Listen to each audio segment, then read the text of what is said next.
Hello everyone, this is Manisa the Poet, your dominant rough in the city, still looking pretty. Coming to you guys today with yet another YouTube coronavirus quarantine video. Today's video is touching on the Tupac 1994 Tabitha Soren interview. Now, the interview that I'm speaking of, you can look up, you can Google it, you can see it on your social medias. Tupac is speaking about what's going to happen if black people continue to ask for change and it doesn't happen. He explains step by step how we come in, whereas we may go in for a job and ask nicely, can we get the job? Oh, they don't hire us, they turn us away, and they'll hire someone else of another nationality because they can either pay them less or because they say they're more qualified education wise. But the black person will work the job just as hard, put in more hours and more time at times, and still not be respected for that, because the standards that they'll hold the job to is not always what requires the job to be done by. Sometimes you got two people, one could go to Harvard and one could not go to Harvard, and the person from Harvard may be able to have the brain knowledge but not the mechanics, and the person from that didn't go to Harvard may have the same brain knowledge but didn't have the opportunity. So, with that being said, he's talking how we come in smooth, asking for opportunities financially. And after we ask for the financial opportunities, he's saying, okay, you're telling us you don't have them, but you're still hiring people. You're still letting people have what we don't have. We're hungry. Please let us in. And at the end of the day, he's saying after we ask, please, it's no more please. It's bang, bang, bang, let us in because we're coming to get our food. The next thing you know, we're knocking the door down and we coming in getting the food. After that, the people that can't get in is coming from the back door, picking locks, coming in, bringing the rest of our people in to eat. So it's no longer telling us what you don't have and you can't do. It's time for change. These protests, the looting, the rioting is being done because it's time for change. It's not because black people are racist and we want to keep talking about being black and throwing it up in y'all face that we black and we want opportunities and our lives only matter. No, we're not saying only black lives matter. We're saying they matter enough that y'all need to stop not acknowledging that they matter and allowing us to die in vain without people being charged, without getting justice. So that's the clarity that I'm bringing to this interview. Now, the last interview I spoke about peaceful protests. Just because I spoke about peaceful protests and feeling like certain communities shouldn't be looted because of certain things that go on in those communities, I'm not speaking to all or about all.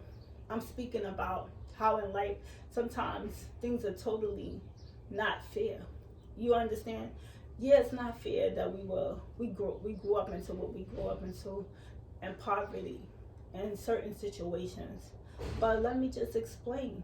Even at the end of the day, for whatever reasons, things are being done, and I respect the interview that was sent to me with Kimberly Jones, and she's an author acknowledging the reasons why the looting is being done, the reasons why the protest is being done, the breakdown of everything.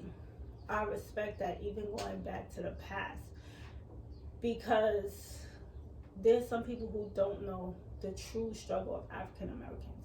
This is not BET. This is not a movie like, you could just throw around and say, oh, that's how they live or that's how it is. And we're not animals. You understand what I'm saying? We have been asking for change for hundreds of years. With Harriet Tubman, Frederick Douglass, down to Malcolm X, Martin Luther King, Rosa Parks, down to Angela Davis, down to Carmen, Pac, down to all the conscious speaking people in the world. So let's not pretend or convey that this is something that came out of nowhere. This is what my people have been asking for a long time.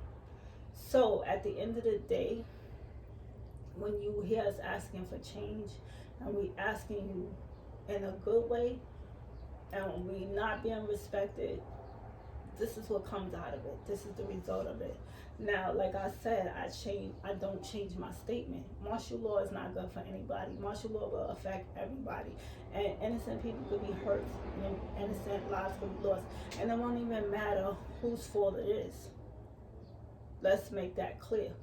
If my father's out there and he gets hurt or he dies, it's not gonna matter to me whose fault it is. I'm gonna ask for change, but at the end of the day, if certain events cause that situation to happen, then I'm gonna say what I feel. And I feel like everybody has a right to say what they feel. There's no one opinion that should be cut down. I'm not here to sit here and cut down whoever's opinion doesn't make sense to me. I've always been a well-rounded person, and I can accept opinions. My aunt used to say opinions are like assholes. Everybody has one. This is my opinion. My opinion is I would like the protests to continue to be peaceful. I understand all views and all sides of the situation. And what I want most is change.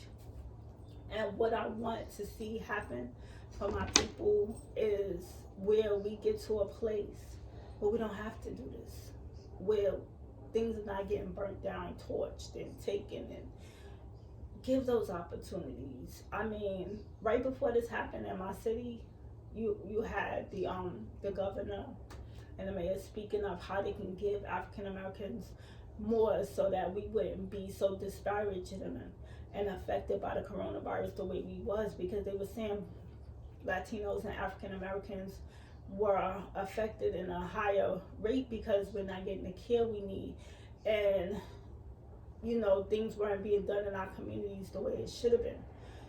This shouldn't have took coronavirus. It shouldn't have took George Floyd. It shouldn't have took these situations for y'all to see what we was going through. All along, you guys were able to see, but you closed your eyes and you turned your head to what we were going through.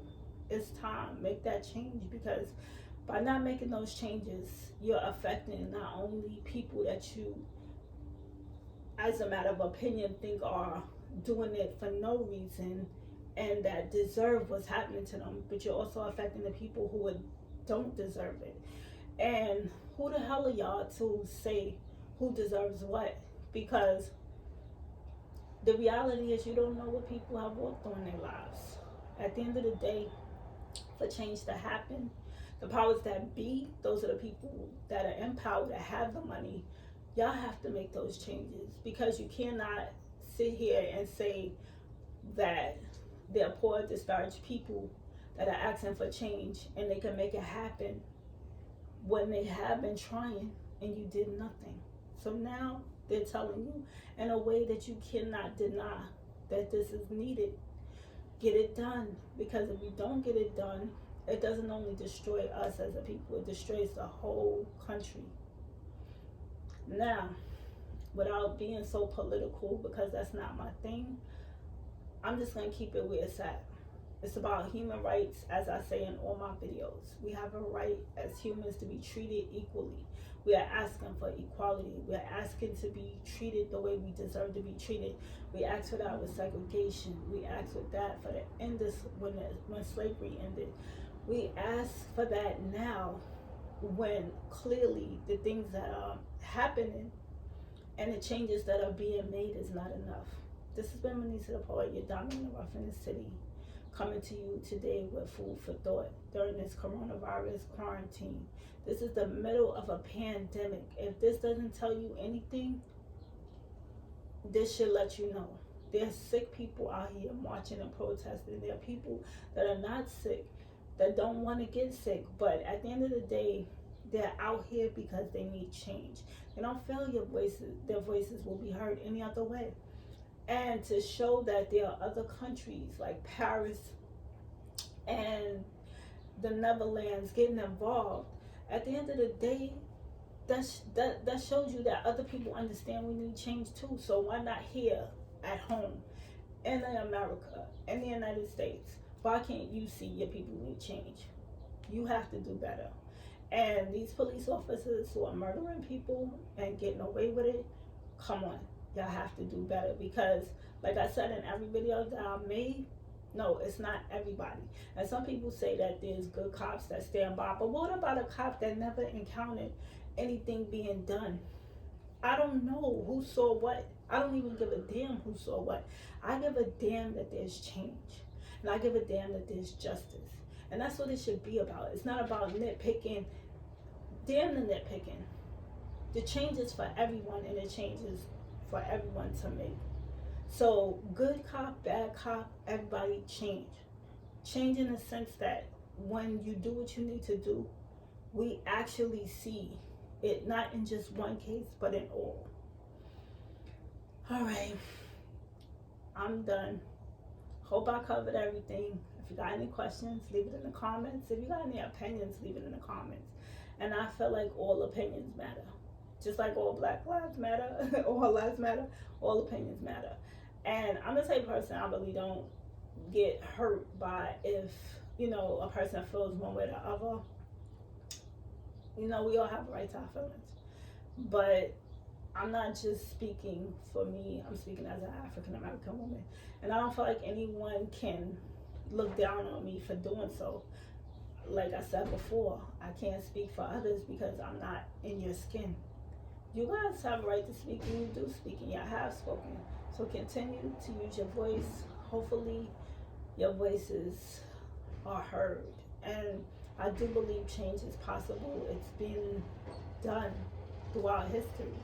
I'm so happy to say that my ancestors have made me proud. And I want our generation to make them proud.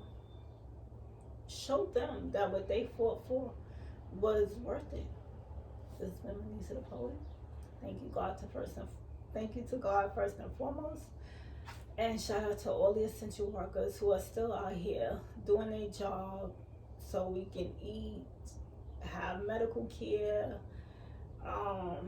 get our deliveries so that we're not in stores getting sick and dying. I just wanted to say that, in the midst of this, I don't want to forget all that. This is Manisa the Poet signing out.